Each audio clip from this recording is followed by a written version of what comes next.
ও বন্ধুরা, সবাইকে travel with মিষ্টি চ্যানেলে সুস্বাগতম। আজ আমি তোমাদের নিয়ে যাব নিউ টাউনের একটা হনুমান মন্দিরে। অনেক বড় হনুমান মন্দির, কেউ কেউ এটাকে খাটুশ্যাম মন্দিরও বলে। এই দেখো নিউ টাউন, যেখানে ইকো পার্ক, সেখানে তোমরা নামবে ইকো পার্কের 4 নম্বর গেটে। 4 নম্বর গেট থেকে নেমেই এই যে রাস্তাটা দেখছো, এই রাস্তাটা দিয়ে সোজা এগিয়ে যাবে। এই 4 নম্বর গেটে নামলেই সুবিধা হবে, কারণ এই যে দেখছো 4 নম্বর, আর একটু এগিয়ে গেলে 5 নম্বর, তারপরে কিন্তু 6 নম্বর গেট। একটু 2-4 মিনিট হেঁটেই দেখতে পাবে এই রকম একটা, যে ইকো পার্ক গেট নম্বর 6-7 পর্যন্ত তোমরা চলে এসছো। এই যে এদিক দিয়ে আমরা আসা শুরু করেছিলাম, আর এই হচ্ছে 6-7 নম্বর গেট। আমরা কিন্তু যাব এই সোজা রাস্তা ধরে, মানে এই রাস্তা নয়, ডান দিক নেব। যে রাস্তা থেকে এসছিলাম সেই রাস্তা ধরেই এগিয়ে গিয়ে একদম শুনশান সুন্দর রাস্তা। দূরে দেখতে পাচ্ছ বন্ধুরা, এটাই কিন্তু সেই বড় হনুমানজির মূর্তি, যেটা অনেক দূর থেকে দেখতে পাওয়া যায়। ওখান থেকে 2-4 মিনিট হাঁটলে তোমরা কিন্তু এই মন্দিরে আসবে। তোমরা যদি মনে করো যে ওখান থেকে হাঁটা অসুবিধা, তোমরা ওখান থেকে টোটো নিতে পারো। টোটোতে 10 টাকা করে ভাড়া তোমাদের এই রাম মন্দির পর্যন্ত পৌঁছে দেবে। আর যদি মনে করো হেঁটে আসবে, তাহলে তো হেঁটে আসতেই পারবে, 5-7 মিনিট লাগবে।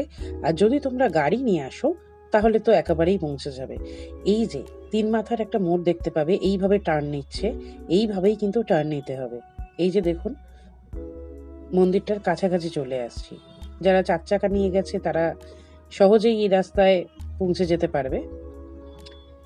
মন্দিরটার এটা কিন্তু ব্যাক সাইড, পুরো বিল্ডিং জুড়ে রাম রাম লেখা আছে। আমরা কিন্তু এবার যাব সামনের দিকে। এটা হচ্ছে শ্রী রাম মন্দির। এইখানে প্রচুর দোকান। এই যারা টোটোতে আসছে দেখছেন, তারা টোটো থেকে নেমে যারা ঠাকুরকে কিছু ভোগ দিতে চান বা ঠাকুরের জন্য কোনো প্রসাদ নিতে চান, এখানে প্রচুর দোকান। এইসব দোকান থেকে আপনারা নিয়ে নেবেন, নিয়ে কিন্তু ভেতরে ঢুকে যাবেন। ভেতরে ঢুকেই দেখবেন সব মূর্তিগুলোই কি অসাধারণ এবং অনেক বড় বড়। সামনেই একটা বেগানভেলিয়া গাছ, তার পাপড়ি ঝরে পড়ে রয়েছে। আর এখানে প্রচুর অজস্র ফুলের গাছ রয়েছে। আর এত বড় বজরং বলির মূর্তি, এটা হনুমানজির মূর্তি, বিশাল বড় আর অসাধারণ দেখতে। মানে আমরা যেখানে দাঁড়িয়ে আছি কত ছোট আমরা, আর এই মূর্তিটা অনেক অনেক অনেক বড়। এই মন্দিরটা 151 ফুট উঁচু হনুমান মূর্তির জন্য কিন্তু বিখ্যাত, যা কলকাতার অন্যতম বড় আকর্ষণ। এর জন্য অনেকেই এটি হনুমান মন্দির নামেই চেনেন। এইখানে দেখুন বন্ধুরা, যারা নিজের মনের আশা আকাঙ্ক্ষা নিয়ে হনুমানজিকে পুজো দিয়েছেন, তারা কিন্তু অনেক নারকেল এখানে বেঁধে গেছেন মনস্কামনা পূরণের জন্য। আপনারা দেখতেই পাচ্ছেন, এখানে কিন্তু শুধু হনুমান নয়, বিভিন্ন দেবদেবীর মূর্তি এখানে পেয়ে যাবেন দেখতে। এই সেই নারকেলগুলো, যারা নারকেল ছড়িয়েছেন।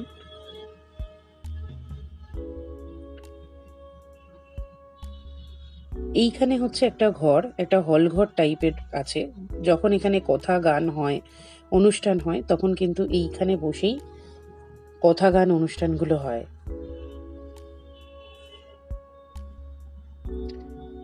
যেগুলো স্পেশাল দিনগুলো রয়েছে, যেমন রামনবমী বা এইসব দিনে, এইগুলোতে কিন্তু এই ঘরটাতে অনুষ্ঠান হয়। আর একটু এগিয়ে গেলে আপনারা এই মন্দিরের ভেতরেও অনেক দোকান পাবেন,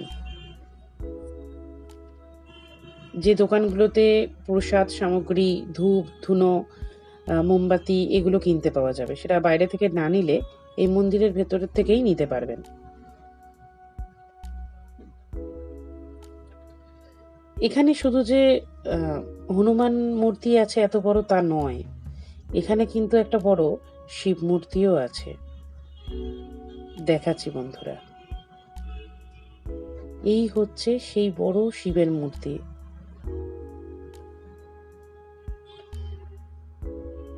অনেক বড়, অনেক উঁচু, জলের উপরে কিন্তু এই কারুকার্যগুলো করা হয়েছে। পাশাপাশি দুটি মূর্তি, একটা হনুমান মূর্তি আর একটা হচ্ছে শিবের মূর্তি। শুধু শিব এবং হনুমানজি নয়, এখানে কিন্তু এই জলের উপরে গঙ্গা দেবীর মূর্তিও করা আছে। গঙ্গা দেবীর মূর্তিটা যদিও একটু ছোট, কিন্তু এই জলের উপরে গঙ্গা দেবীর অবস্থান। এই ঘরগুলো নতুন করে করা হচ্ছে, অনেক কাজ চলছে ওখানে, যাতে এর পরবর্তীকালে যে অনুষ্ঠানগুলো আছে সেগুলো সুষ্ঠুভাবে কমপ্লিট করা যায়। আরেকটু এগিয়ে গেলে, এই পাশাপাশি দোকান তো আছেই, সামনে এগিয়ে গেলে হনুমানজির মূর্তি কিন্তু সর্বদা আপনারা দেখতে পাবেন। ছোট বড় মাঝারি বিভিন্ন স্টাইলে হনুমান মূর্তি কিন্তু এখানে বিরাজমান। বন্ধুরা, যারা ইকো পার্ক ঘুরতে আসবেন তারা কিন্তু আরেকটু এগিয়ে এসে এই রাম মন্দির ঘুরে যেতে পারেন। এখানে প্রচুর দেবদেবীর মূর্তি আছে। একটা আছে বড় রথ, দেখুন বন্ধুরা, এই রথটা রথের দিনকে বের করা হয়, সারা বছর এখানেই থাকে। রথটাও কিন্তু কম উঁচু নয়, বেশ উঁচু। এখানেও কিন্তু একটা শিবের মূর্তি আছে। এই মন্দিরের ভেতরে ঢুকে গেলে এই যে এরকম একটা দরজা পাবেন, এই দরজা দিয়ে ভেতরে ঢুকলেই সেখানেও কিন্তু শিবের মূর্তি আপনারা পেয়ে যাবেন। এখানে ব্রাহ্মণ সবসময়ই থাকছেন, যারা পুজো দেওয়ার হবে এখানে কিন্তু পুজো দিতে পারবেন।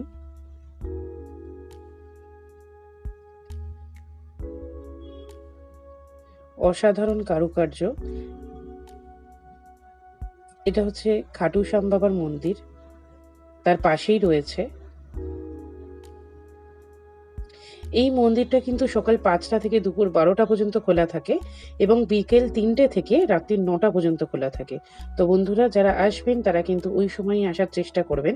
এই খাটু শ্যাম বাবার মন্দিরের ভেতরে দেখুন প্রচুর লোক নারকেল চড়িয়েছেন নিজের মনস্কামনা পূরণের জন্য। এই হচ্ছে সেই মূর্তি, অসাধারণ অসাধারণ চোখ জোড়ানো মূর্তি।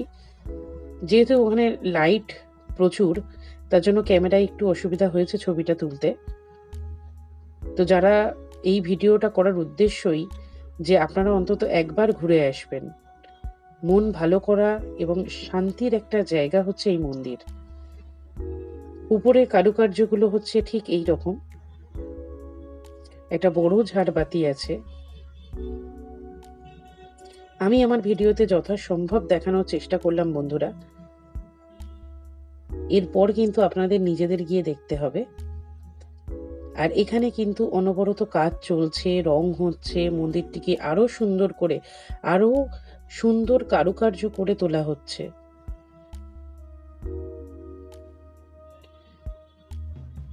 আর যা এই মন্দিরে পুজো দেওয়ার পরে যদি কারোর খিদে পায়, এখানে কিন্তু প্রচুর দোকান রয়েছে, সবই ভেজ।